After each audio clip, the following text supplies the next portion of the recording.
ఉషోదయం ప్రేమించు కాపరి ఉషా కిరణాలు. ఉదయకాలపు వాక్య ధ్యానమునకు మిమ్మల్ని ఆహ్వానిస్తున్నాం. ప్రార్థన. మా స్తుతులకు ఆధారభూతుడు అయిన గొప్ప దేవ యేసయ్య, మమ్మల్ని ప్రేమించి మరి యొక్క దినమును అనుగ్రహించిన నీ కృప కొరకు వందనాలు. ఈ ఉదయకాలమున నీ వాక్యము చేత నాతోను మాతోను మాట్లాడు. వినగలిగిన చెవిని, గ్రహించుకునే మనస్సును ఇచ్చి నీ వాక్యము చేత బలపరిచి తృప్తిపరిచి నడిపించమని, ఈ కార్యక్రమం వీక్షిస్తున్న ప్రతి ఒక్కరికి ఆశీర్వాదకరముగా చేయమని యేసు పరిశుద్ధ నామమున అడిగి వేడుకుంటున్నాను పరమ తండ్రి, ఆమేన్. ఈ ఉదయకాలపు వాక్య భాగము మత్తయి సువార్త 21వ అధ్యాయము 18 మరియు 19 వచనములను చదువుకుందాం. ఉదయమందు పట్టణమునకు మరలా వెలుచుండగా ఆయన ఆకలిగొనెను. అప్పుడు తోవ ప్రక్కన ఉన్న ఒక అంజూరపు చెట్టును చూచి దాని యొద్దకు రాగా దాని యందు ఆకులు తప్ప మరేమీయూ కనబడలేదు గనక దానిని చూచి, ఇక మీదట ఎన్నటికిని నీవు కాపు కాయకుందువు గాక అని చెప్పాను. తక్షణమే ఆ అంజూరపు చెట్టు ఎండిపోయాను. మనము చదివిన వాక్య భాగంలో ఉదయమునే ఆయన పట్టణంలో ప్రవేశించినప్పుడు ఆకలి కొని ఉన్నాడు. ఆయన ఆకలి కొని ఉన్నప్పుడు త్రోవ ప్రక్కనే ఒక అంజూరపు చెట్టును చూసి, ఆకులు పచ్చగా ఉన్నదాన్ని బట్టి దాంట్లో ఏమైనా ఫలం ఉంటుందా అని ఆ చెట్టు ఎద్దకు వెళ్లి వెతికిన కార్యము చూడగలం. అయితే ఫలము లేని దాన్ని బట్టి ఆ చెట్టు ఆకులు మాత్రం పచ్చగా ఉన్నదాన్ని చూసి, ప్రభు నీ ఫలములోకి ఎవరు తినకుండా ఉందురుగాక అని చెట్టును శపించటం మనం చూడగలము.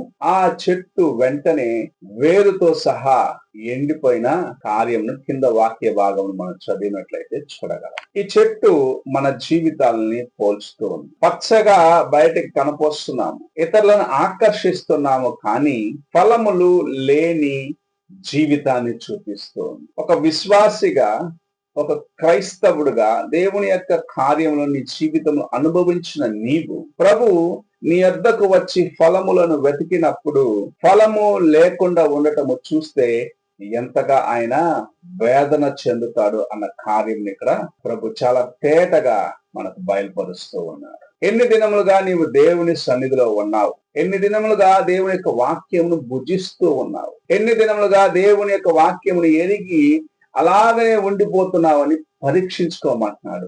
ప్రభు ఆకలి కొని ఉన్నాడు అని చెప్పవలసింది. ఆత్మల రక్షణ కోసము ప్రభు ఆశ కలిగి ఉన్నాడు. ప్రభు ఆకలి దప్పిక కలిగిన వాడిగా వెతుకుచూ ఉన్నాడు. ఒక నిజ క్రైస్తవుడిగా, విశ్వాసిగా నీవు దేవుని కోసము ఏమి చేయగలుగుచూ ఉన్నావు అని పరీక్షించుకోమంటున్నాడు. అనేకులు నేను దేవుని సన్నిధికి వెళ్తున్నాను, వాక్యం వింటున్నాను, ఇతరుల ముందు పరిశుద్ధులుగా కనిపించుకుంటున్నాను అని తామును బయటకు ఒక రీతిగాను అంతరంగంలో మరొక రీతిగా ఉన్నదాన్ని బట్టి ఫలము లేని వారిగా, ఇతరులకు ఆశీర్వాదకరముగా లేని వారిగా, ఇతరుల జీవితాలకు ప్రయోజనకరముగా లేని వారిగా, ఇతరుల యొక్క ఆత్మీయ ఆకలిని తీర్చని వారిగా ఉన్నదాన్ని బట్టి ప్రభు దుఃఖిస్తున్నాడు, చింతిస్తూ ఉన్నాడు. అలాంటి వారిని చూసి ప్రభు ఈ ఉదయకాల సమయంలో హెచ్చరిస్తూ ఉన్నాడు. ఒక దినం వస్తుంది, నేను చూసి నాకు ఫలములు ఇవ్వని దాన్ని బట్టి నీ జీవితం ఇంకెవ్వరికి ప్రయోజనకరముగా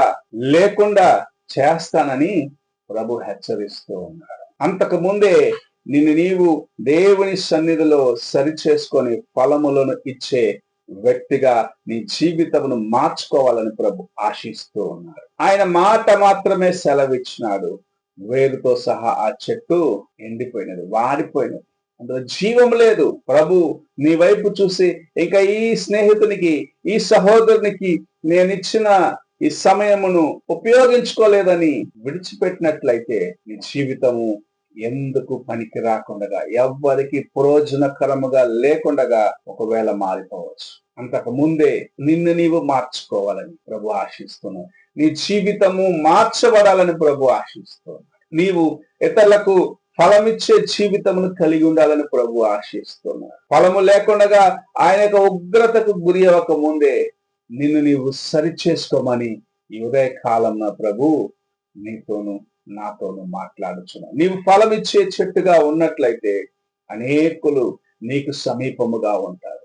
ఫలము ఇవ్వలేని చెట్టుగా ఉన్నట్లయితే వేరుతో కూడా నరికి పారవేయబడతావు. ఉదయ కాలమున నిన్ను నీవు పరీక్షించుకునేదానికి, నీ జీవితమును పరీక్షించుకునేదానికి ప్రభు నీ ముందు ఈ ప్రశ్నను ఉంచుతూ ఉన్నారు. నీ ఇతరులకు ఫలమియాలని ఆశ కలిగి అలాంటి జీవితమును కలిగి ఉన్నావా? లేక నేను పచ్చగా ఉంటే చాలు, నేను మాత్రం వాక్యం వింటే చాలు, పుష్టిగా ఉన్నట్లు దేవుని యొక్క వాక్యంలో స్థిరముగా ఉన్నట్లు చూపించుకుంటాం కాదు, కానీ దేవునికి ముందు నేను నీవు సరి చేసుకునేదాన్ని, దేవునికి ముందు ఇతరులకు ఆశీర్వాదకరంగా ఉండాలని ప్రభు ఆశిస్తూ నీతో మాట్లాడుచున్నాడు. ఈ ఉదయ కాలమున నీవు ఎలాగున్నావో ఒక్కసారి నీ హృదయాన్ని పరీక్షించుకో. ఫలము లేని జీవితం ఉండి పచ్చగా నిన్ను నీవు ఇతరులకు ముందు కనపొచ్చేటట్టుగా జీవించినట్లయితే ఒక దినము చూసి వేషధారి నా ముందుండి తొలగిపోని ప్రభు నీ గురించి చెప్తాడేమో. అంతకు ముందే నీ జీవితాన్ని బాగు చేసుకునేదానికి ప్రభు నీకును నాకును మన ఒక్కొక్కరికి ఈ తరుణంను అనుగ్రహిస్తూ ఉన్నాడు. ఎలాగున్నావో ఒక్కసారి నీ హృదయాన్ని పరీక్షించుకో. ప్రార్థన చేస్తున్నాం. గొప్ప దేవా యేసయ్య, ఈ ఉదయ కాలమున నీవు మాకు అనుగ్రహించిన ఈ హెచ్చరికను బట్టి వందనాలు. ఫలమును ఇచ్చేవారిగా ఉండాలి, కానీ బయటకు ఆకర్షణీయముగా ఉంటూ విశ్వాసంలాగా కనపరుస్తూ దేవ అంతరంగములో ఫలము లేని జీవితమును కలిగి ఉన్నట్లయితే నీ ఉగ్రత మా మీదికి రాక తప్పదని వాక్యము సెలవిస్తుంది.